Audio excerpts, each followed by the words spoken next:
하나님 말씀은 구약성경 사무엘하 15장 32절에서 37절까지입니다. 함께 읽겠습니다. 다윗이 하나님을 경배하는 마루턱에 이를 때에 아렉 사람 후세가 옷을 찢고 흙을 머리에 덮어쓰고 다윗을 맞으러 온지라.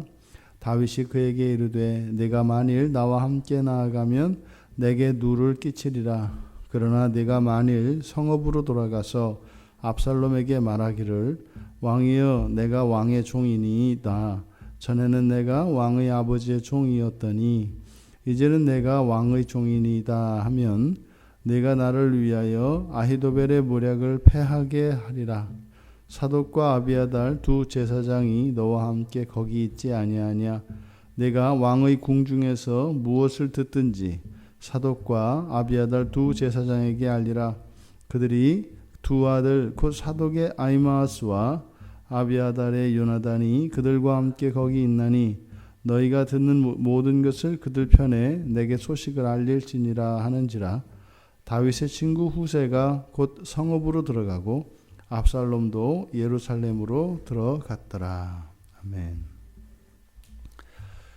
다윗이 회개 이후에 이제 하나님께 기도하였습니다. 아히도벨의 모략을 어리석게 하옵소서. 간단하게 그 다윗의 기도의 내용을 기록하고 있고, 그리고 32절에서 다윗이 하나님을 경배하는 마루턱에 이를 때에, 여기서 하나님을 경배하는 마루턱, 여기는 감람산 꼭대기를 가리킵니다. 감람산 꼭대기를 가리키는데, 여기서 경배한다라고 하는 의미는 그러니까 제사하는 것이 아니라 제사하는 것과는 구별해서 경배한다라고 한 것은 기도의 처소를 말한다고 합니다. 그러니까 이 감람산의 이 꼭대기에 이렇게 기도하는 처소가 있었던 거예요. 그러니까 우리가 신약에서 예수님께서 그 감람산으로 기도하러 가시던 그것은 그냥 예수님이 우연히 그곳을 찾아가 기도하신 것이 아니라 이 감람산에 특별한 기도의 처소가 있었던 것임을 알게 하는 대목입니다. 근데 이 경배하는 마루턱, 그 기도하는 장소를 언급을 하고 거기에 아렉 사람 후세를 거기서 만났다 이렇게 얘기를 합니다. 근데 이 후세라고 하는 그 이름의 뜻이 급속함이라는 뜻이에요. 그러니까 바로 위에 다윗의 기도가 있고, 그리고 기도하는 처소에 대한 언급이 있고, 거기서 급속함이라고 하는 뜻을 가진 후세를 만났다 이렇게 얘기해요. 그러니까 의도적으로 지금 후세는 다윗의 기도에 대한 급속한 하나님의 기도의 응답이다라고 하는 의미로 우리가 해석할 수가 있습니다. 그러니까 지금 이 후세와의 이 만남, 이것은 바로 앞에 있었던 다윗의 기도에 대한 여호와 하나님의 응답이었다라고 하는 것을 암시하는 거죠. 그러니까 다윗의 기도는요, 그 아히도벨의 모략을 어리석게 해주십시오라고 하는 그런 기도였습니다. 그런데 역대상 27장 34절에 가면은 이 후세는 아히도벨과 함께 나란히 소개가 됩니다. 그래서 27장 34절에 가보면 아히도벨은 왕의 모사가 되었고 아렉 사람 후세는 왕의 벗이 되었고, 그래서 아히도벨과 후세를 동시에 다윗의 모사로, 또 한 사람은 왕의 벗으로 이렇게 소개를 합니다. 근데 여기서 벗으로 소개되어 있는 친구로 소개하고 있는 이 레에라고 하는 이 히브리어 단어는 그냥 친구를 이야기하는 것이 아니라, 그때 당시에는 말하자면 그 백성들의 그 여론을 왕에게 직고하는 사람, 그러니까 우리로 말하면 암행어사 같은 기능을 하는 왕의 자문관 같은 사람을 말합니다. 그러니까 백성들의 그 민정을 살펴서 백성들의 그 여론을 왕에게 직접 찾아가서 고할 수 있고, 또 또 그러니까요, 왕과 이런 정책에 대해서 깊이 있게 논의할 수 있었던 대신을 친구라고 이렇게 했습니다. 그러니까 이 후세는 아히도벨은 모사로, 그러니까 그의 지략을 높이 산 것이고, 또 친구로 소개되어진 이 후세는 백성들의 민심을 이야기하면 그대로 믿을 수 있는, 그래서 특별히 신임이 더 두텁고, 그래서 다윗과의 깊은 유대관계, 신뢰관계, 거기에다가 이제 정책을 같이 논의할 수 있는 풍부한 인생의 연륜과 세상의 이치에 대한 그런 경륜을 함께 지니고 있는 사람이라고 볼 수가 있습니다. 그러니까 이 후세는 다윗이 절대적으로 신뢰할 만한 사람이고, 또 친밀함을 유지하고 있는 사람일 뿐만 아니라 지략과 이런 인생의 경륜이 풍부한 사람이었다라고 하는 것을 알 수 있습니다. 그런데 후세가 바로 여호와 하나님의 기도의 응답으로 다윗에게 나타났는데, 그가 이 다윗의 이 소식을 듣고 옷을 찢고 흙을 머리에 덮어쓰고 맞으러 왔다. 그러니까 다윗을 만나기 이전에 이미 이 후세의 마음은 다윗의 슬픔, 다윗이 겪고 있는 이 상황에 대해서 극도의 슬픔을 나타냄으로써 그가 그의 다윗에 대한 충성심이 얼마나 깊은가 하는 것을 알 수 있습니다. 그런데 33절에서 다윗이 좀 이상한 얘기를 합니다. 내가 만일 나와 함께 나가면 내게 누를 끼치리라. 이것은 후세의 나이에 대한 언급입니다.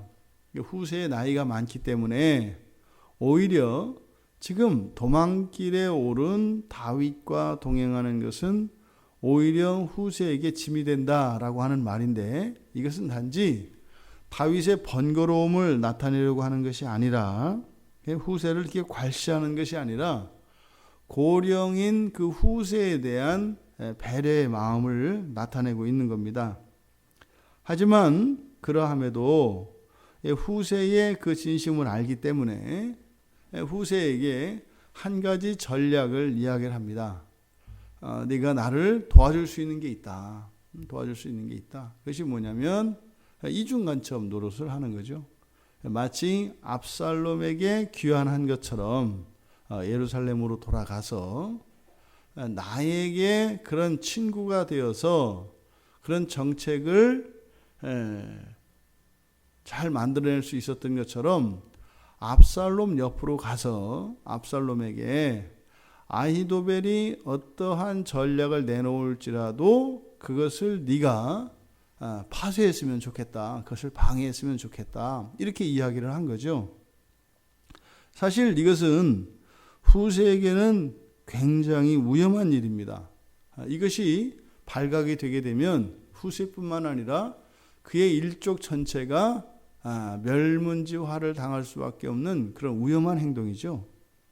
그런데 다윗이 이제 예루살렘으로 가게 되면 후세 혼자가 아니라 바로 대제사장인 사독과 아비아달이 함께 할 것이고, 또 그들의 아들들이 또한 도울 것이라고 하는 사실을 가르쳐 줍니다. 그러니까 이미 나를 돕기 위해서 들어가 있는 이 두 제사장 가문이 있다. 이것을 이야기한 거죠.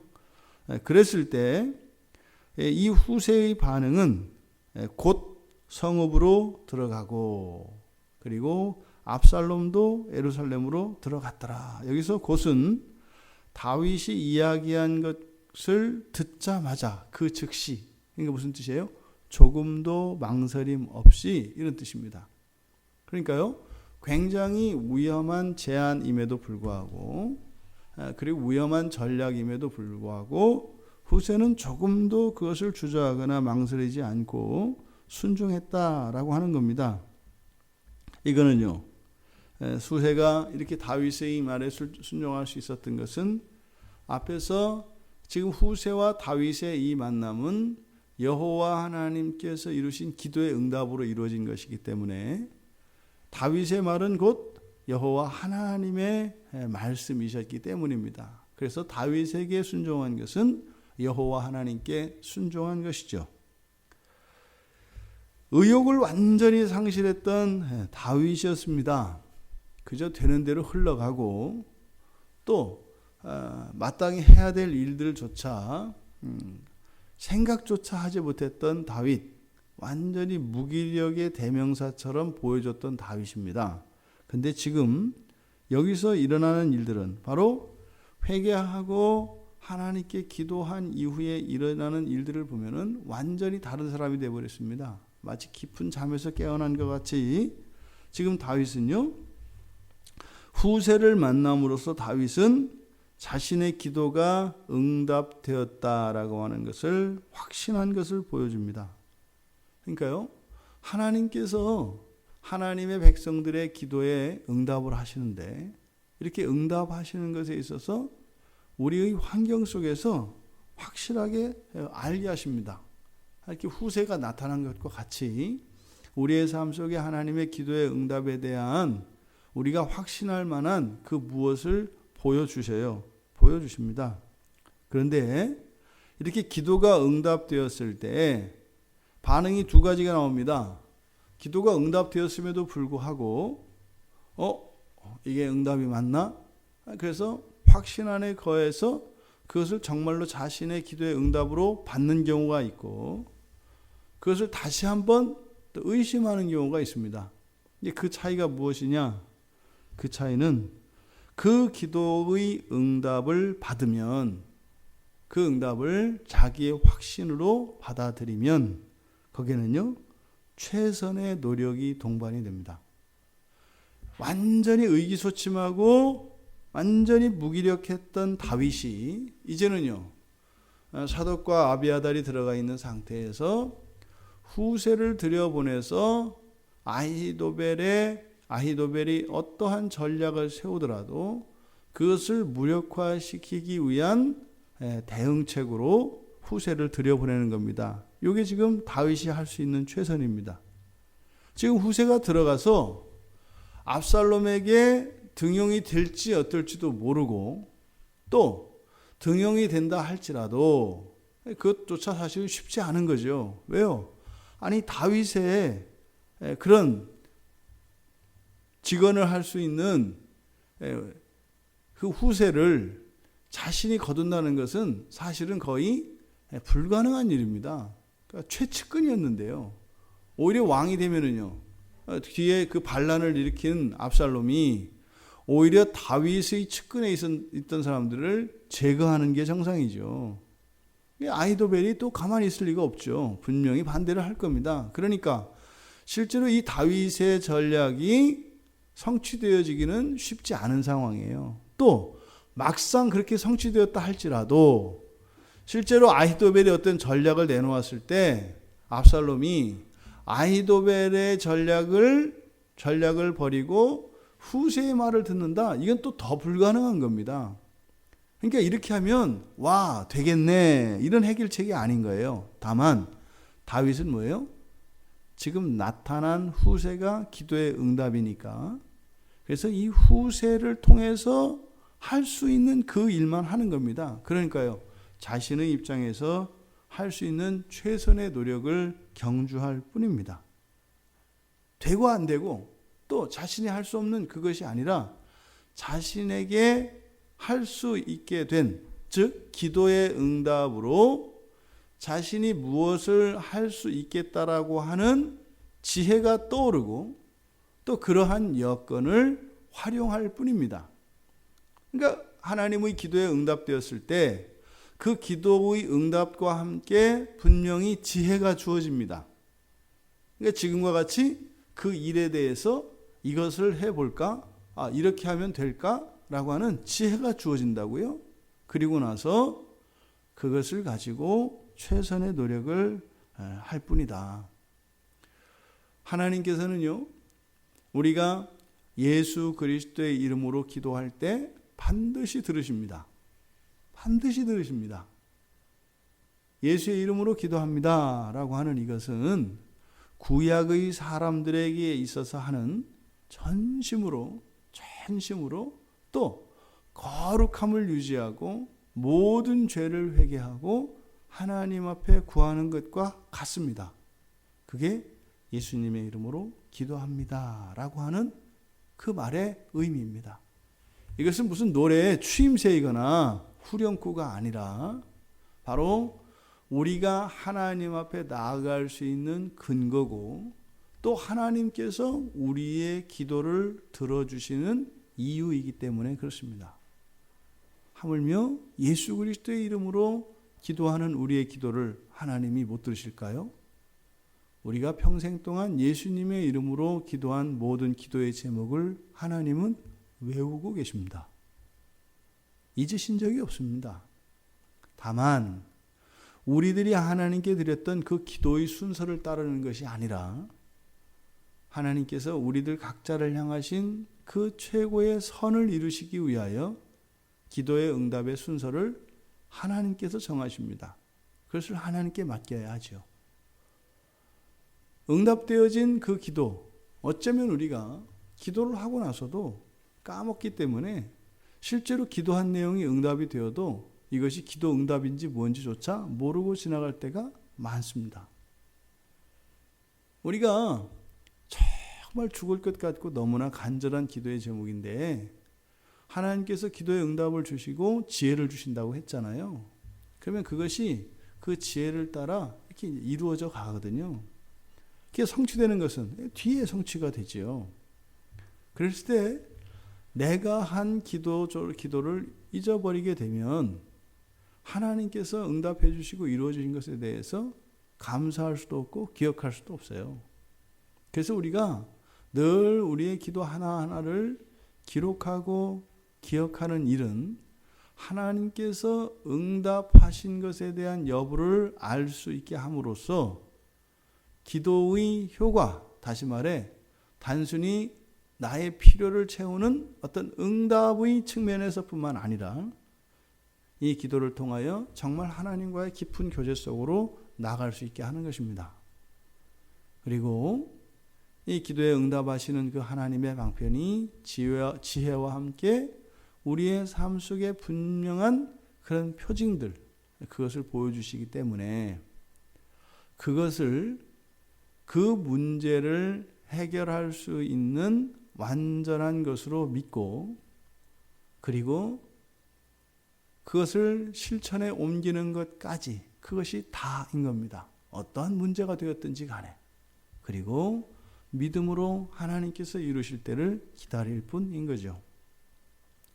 기도에 응답하시는 하나님이십니다.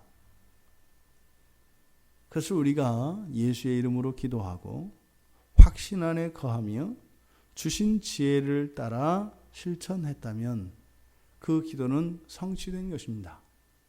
그리고 하나님의 때를 기다릴 수 있어야 합니다. 이것이 믿음의 기도이고 이것이 하나님께서 응답하시는 방법이십니다.